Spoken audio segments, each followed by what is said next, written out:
الحمد لله رب العالمين الرحمن الرحيم الحمد لله رب العالمين والصلاة والسلام على رسوله الكريم أما بعد. قال الله عز وجل: يا أيها الذين آمنوا لا تدخلوا بيوت النبي إلا أن يؤذن لكم إلى طعام غير ناظرين إناه ولكن إذا دعيتم فادخلوا فإذا طعمتم فانتشروا ولا مستأنسين لحديث. ناظرین، میں نے سورۃ الاحزاب کی ایک آیت آپ کے روبرو تلاوت کی ہے.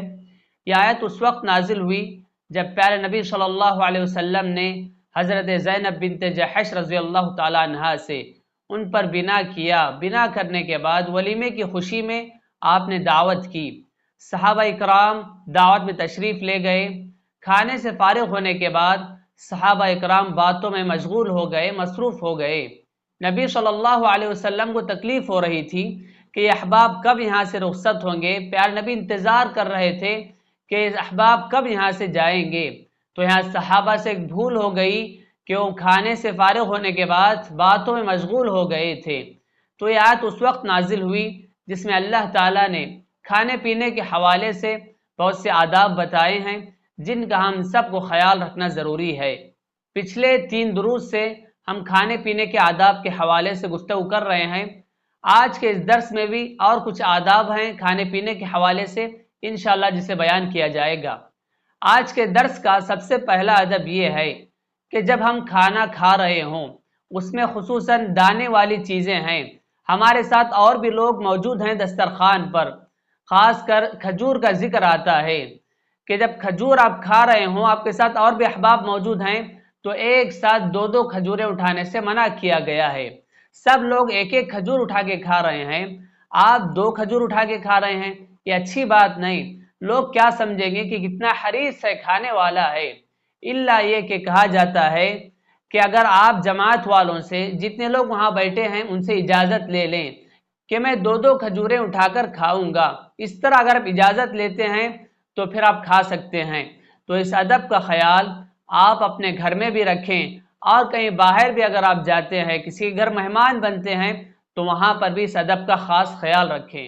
کھانے پینے کے حوالے سے ایک ادب یہ بھی ہے کہ جب ہم کھانا کھا رہے ہوں اس میں جو چیزیں ویسٹ اور بیکار ہوتی ہیں اسے اپنے پلیٹ کے برتن کے کنارے پر نہ رکھیں. ہم میں سے اکثر لوگ کیا کرتے ہیں، جو بیکار چیزیں ہوتی ہیں، مچھلی کے کانٹے یا پھل فروٹ کے چھلکے، بیج وغیرہ، ان چیزوں کو پلیٹ کے اطراف ہم سجا کر رکھ دیتے ہیں، ڈیزائن بنا کے رکھتے ہیں. اچھی بات نہیں، ادب کے خلاف ہے. ان بیکار چیزوں کو، ویسٹ چیزوں کو آپ دسترخوان پر ڈالیں، پلیٹ کے باہر ڈالیں. آج تو ماشاءاللہ کھاتے وقت دسترخوان بچھایا جاتا ہے، آپ وہاں پر ڈالیں، یا اس کے لیے کچرا ڈالنے کے لیے الگ سے پلیٹ رکھی جاتی ہے، تو آپ اس پلیٹ میں ڈالیں کچرا. جس برتن میں ہم کھانا کھا رہے ہوں اس برتن کے کنارے پر نہ رکھیں. یہ ادب کے خلاف ہے. ایک تعلیم یہ بھی دی گئی کہ جب آپ کھانا کھا رہے ہوں اور ساتھ میں صرف آپ کی بیوی ہے، تو جس طرح آپ لقمے اٹھا کر اپنے منہ میں ڈال رہے ہیں ویسے ہی کبھی کبھار اپنے بیوی کے منہ میں بھی لقمہ اٹھا کر ڈال دیں. اس سے محبت پیدا ہوتی ہے. نبی صلی اللہ علیہ وسلم نے سعد بن ابی وقاص رضی اللہ تعالیٰ عنہ سے کہا: انک لن تنفق نفقہ تبتغی بہا وجہ اللہ. جو کچھ تم خرچ کرتے ہو اللہ تعالیٰ کی خوشنودی کے لیے، رضا کے لیے، الا اجرت علیہا، اس پر تمہیں اجر دیا جائے گا. حتی ما تجعل فی فم امرأتک، یہاں تک کہ اپنی بیوی کے منہ میں لقمہ اٹھا کر ڈالنا، اس پر بھی تمہیں اجر و ثواب دیا جائے گا. تو یہاں پر نیکی کی بات آ گئی. یہ ایسی نیکی ہے جس میں اجر و ثواب بھی ہے، محبت میں اضافہ بھی ہوتا ہے. ہم میں سے اکثر لوگ اس ادب کا خیال نہیں رکھتے. ہم عار محسوس کرتے ہیں، میں گھر کا بڑا ہوں، میں حاکم ہوں، میں کیوں اپنی بیوی کے منہ میں لقمہ ڈالوں، میں کیوں اسے کھلاؤں. یہ سنت ہے، ادب ہے، اور اس پر اجر و ثواب بھی ملتا ہے. آپ نے کھانا کھا لیا ہے، اب ہاتھوں کو پوچھنے کا معاملہ ہے. تو بعض لوگ کیا کرتے ہیں، اپنے ہاتھ کو دسترخوان پر ہی پوچھ دیتے ہیں، یا جو روٹی وہاں پر رکھی ہوتی ہے اسے پوچھ دیتے ہیں. یہ اچھی بات نہیں. جو مندیل ہوتی ہے یا آج کل تو ٹشو وغیرہ آئے ہیں اسے پوچھنا چاہیے، نہ کہ روٹی کو، دسترخوان کو. یہ ادب کے خلاف ہے. خاص کر یہ چیزیں اس وقت ہوتی ہیں جب ہم کوئی فرائی کی ہوئی چیز کھاتے ہیں، مچھلی کو تل لیا یا چکن کو فرائی کرنے کے بعد جب چکن گوشت کھاتے ہیں تو اس وقت ہلکا سا جو تیل لگ جاتا ہے، ہلکا سا جو گوشت کا حصہ لگ جاتا ہے ہمارے ہاتھوں پر، ایسے وقت میں لوگ دسترخوان کو پوچھتے ہیں یا پھر روٹی وغیرہ کو پوچھ دیتے ہیں۔ یہ اچھی بات نہیں، یا تو آپ ہاتھ دھو لیں یا ٹشو وغیرہ سے پوچھیں، مندیل سے پوچھیں۔ ایک ادب یہ بھی ہے کہ کھانے سے فارغ ہونے کے بعد کلی کرنا چاہیے۔ جو چیزیں دانتوں میں رہ جاتی ہیں، اٹک جاتی ہیں، کلی کرنے سے وہ چیزیں نکل جاتی ہیں، اور خاص کر اگر کھانے کے بعد آپ کو نماز پڑھنا ہو تو ایسے وقت میں کلی کرنا بہت بہتر ہے۔ نبی صلی اللہ علیہ وسلم کے پاس ستو لایا گیا، نماز کا وقت تھا، پر نبی نے ستو کھانے کے بعد کلی کی اور وضو نہیں کیا، تو اس سے پتہ چلا کہ کھانے سے فارغ ہونے کے بعد کلی کرنا چاہیے، اور خاص کر نماز پڑھنا ہے آپ کو کھانے کے بعد تو ایسے وقت میں کلی کرنا بہت بہتر ہے۔ اسی طرح ایک ادب یہ بھی ہے کہ کھانے سے فارغ ہونے کے بعد دانتوں میں خلال کرنا، یعنی جو چھوٹی کاڑیاں ہوتی ہیں پہلے اس طرح گھروں میں رکھی جاتی تھی دسترخوان پر، اگر دانتوں میں گوشت اٹک گیا، کوئی چیز اٹک گئی تو اس طرح چھوٹی کاڑیوں سے نکالا جاتا تھا۔ یہ بھی ایک ادب ہے خلال کرنا۔ یا آج کل برش وغیرہ آئے ہیں تو کھانے سے فارغ ہونے کے بعد اگر آپ ہلکا سا برش کر لیں گے تو جو چیزیں اٹک جاتی ہیں دانتوں میں وہ نکل جاتی ہیں۔ اور رات میں سوتے وقت ڈاکٹرز بھی کہتے ہیں کہ رات میں سونے سے پہلے آپ ایک مرتبہ برش کر لیں، رات کا کھانا کھانے کے بعد آپ برش کر لیں۔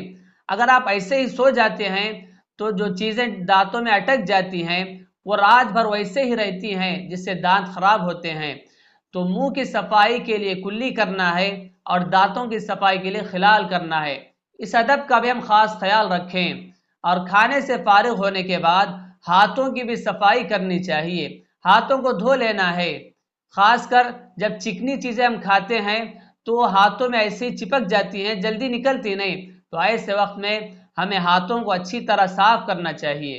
کھانے پینے کے حوالے سے ایک ادب یہ بھی ہے کہ جب ہم کسی کے مہمان بنتے ہیں، کھانے سے فارغ ہونے کے بعد دسترخوان پر جو چیزیں رکھی ہیں اس میں سے کوئی چیز اٹھا کر نہ لائیں، اپنے ساتھ لے کر نہ آئیں، ادب کے خلاف ہے، اس سے منع کیا گیا ہے۔ الا یہ کہ میزبان خود آپ کو دے دے، کھلانے والا آپ سے کہے کہ یہ آپ کے لیے ہے یا آپ لے کے جائیے تو اور بات ہے۔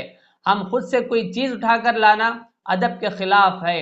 عموماً یہ چیز جب ہم کسی شادی وغیرہ میں جاتے ہیں تو وہاں سے پانی کا باٹل لے کر آ جاتے ہیں، یہ بھی دیکھنے والوں کو اچھا نہیں لگتا، تو اسی لیے وہاں سے کوئی بھی چیز اپنے ساتھ لے کر نہ آئے، یہ ادب ہے، اس کا ہمیں خیال رکھنا ہے، بچوں کو بھی یہ چیزیں بتانا ہے۔ ایک ادب یہ بھی ہے کہ اطباء اور اہل علم کہتے ہیں کہ کھانے کے فوراً بعد سونا اور کھانے کے فوراً بعد چلنا یہ صحت کے لیے نقصان دہ ہے۔ اگر آپ کھانے کے فوراً بعد سوتے ہیں، چلتے ہیں تو اس سے دل پر گہرے اثرات پڑتے ہیں، دل کمزور ہو جاتا ہے۔ کھانے کے بعد فوراً سوتے ہیں تو اس سے جسم موٹا فربا ہو جاتا ہے، بیماریاں آ سکتی ہیں۔ کھانے کے فوراً بعد چلنا بھی نہیں چاہیے۔ ہمارے جو معمولات ہیں، یعنی کھانے کے بعد ہم اٹھ رہے ہیں، گھر میں ادھر سے ادھر چل رہے ہیں، کوئی چیز اٹھا کے رکھ رہے ہیں، یہ ہو سکتا ہے، لیکن کھانے کے فوراً بعد جو بڑے بڑے قدم رکھ کر چلنا، اتنے دور تک جا کے آنا اور جسم سے پسینہ نکلنا، اس طرح چلنے سے منع کیا گیا۔ اس سے آپ خود محسوس کر سکتے ہیں کہ کھانے کے فوراً بعد اگر آپ بڑے بڑے قدم رکھ کر چلیں گے، تھوڑا سا پسینہ اگر آپ نکلے گا آپ کے جسم سے تو آپ کو عجیب قسم کا محسوس ہونے لگتا ہے، کچھ کمزوری محسوس ہوتی ہے آپ کو، تو اسی لیے کھانے کے فوراً بعد بڑے بڑے قدم رکھ کر چلنا، پسینہ نکالنا جسم سے، یہ صحت کے لیے نقصان دہ ہے۔ اس ادب کا بھی خیال رکھیں۔ کھانے پینے کے حوالے سے اس ادب کو بھی ضرور اپنے ذہنوں میں جگہ دیں کہ ہر ایک کا مزاج الگ ہوتا ہے، پسند الگ ہوتی ہے، کوئی چیز آپ کو پسند ہے دوسرے کو ناپسند ہوگی، جو چیزیں آپ کو پسند ہیں وہ کھاؤ اور جو ناپسند ہے اسے چھوڑ دو۔ کھانے پر تبصرہ کرنا، کھانے پر عیب لگانا یہ اچھی بات نہیں۔ یہ ہمارا مزاج بن چکا ہے کہ ہم جب بھی کھانے پر بیٹھتے ہیں تو تبصرہ کرتے ہیں، نمک زیادہ ہے، مرچ زیادہ ہے، یہ ایسا پکا دیا گیا۔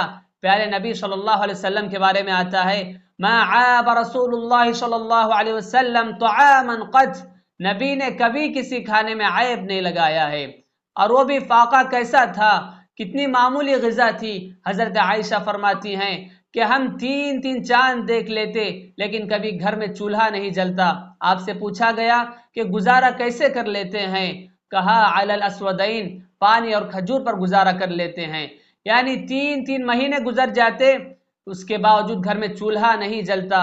ایسی فاقہ کشی کے باوجود، ایسی معمولی غذا کے باوجود پیارے نبی کیسے شکر گزار تھے۔ اور ہمارا حال کیا ہے آپ سب جانتے ہیں کہ کھانے پر عیب لگانا، تبصرہ کرنا ہمارا معمول ہے۔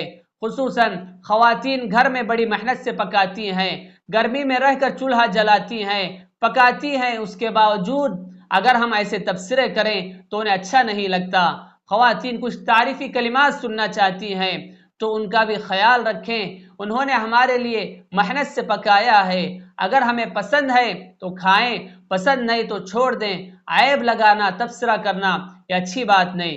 پیارے نبی صلی اللہ علیہ وسلم کے دسترخوان پر گھوڑپڑ رکھا گیا تھا۔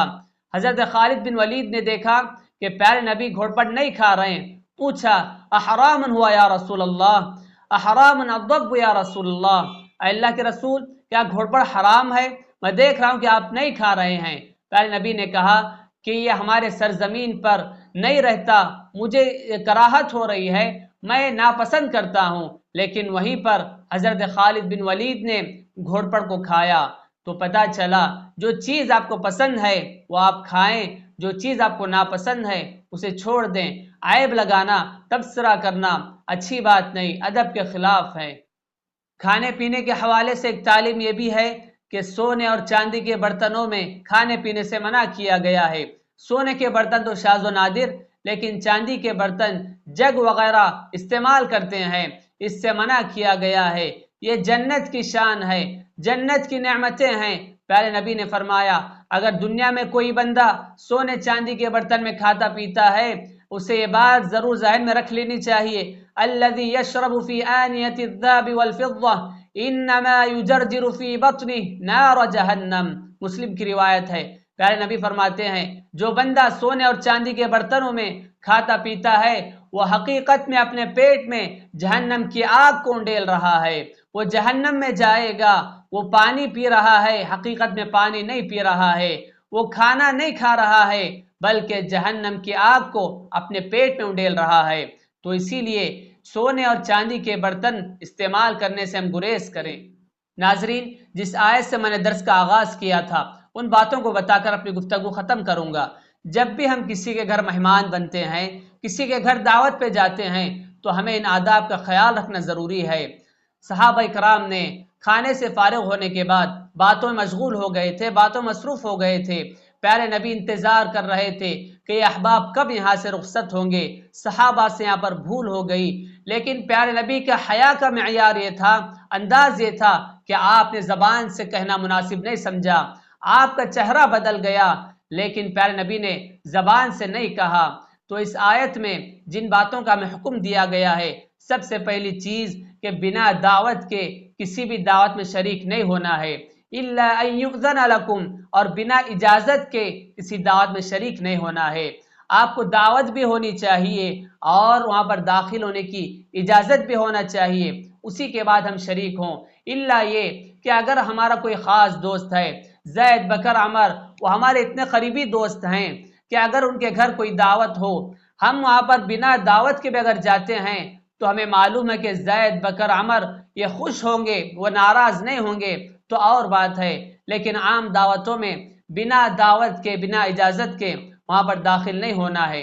ایک تعلیم یہ بھی ہے کہ غیر ناظرین اناء، وقت سے پہلے نہیں پہنچنا ہے۔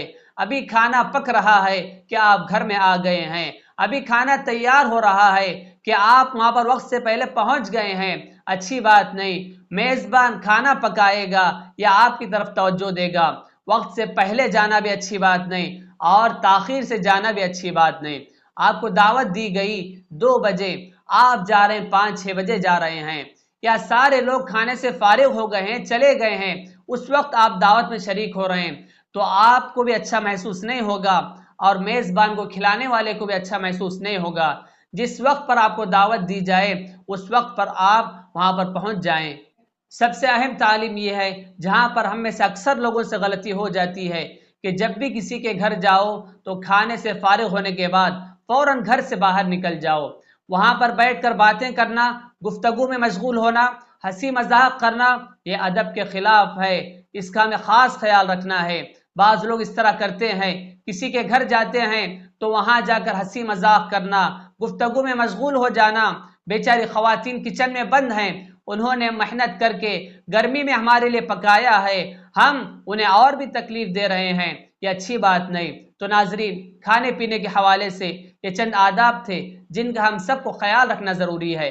جس قدر ہم ان آداب کا لحاظ رکھیں گے، ہمارا کھانا پینا اجر و ثواب بن جائے گا، کھانے پینے پر بھی ہمیں اجر و ثواب ملے گا۔ دعا ہے رب العالمین سے پروردگار عالم ہم سبھی کو ان آداب کا خیال رکھنے کی توفیق عطا فرمائے، ہمارے شب و روز ہمیں اپنی زندگیاں سنت نبوی کے مطابق گزارنے کی توفیق عطا فرمائے، آمین۔ سبحان ربک رب العزت عما یصفون وسلام علی المرسلین والحمد للہ رب العالمین۔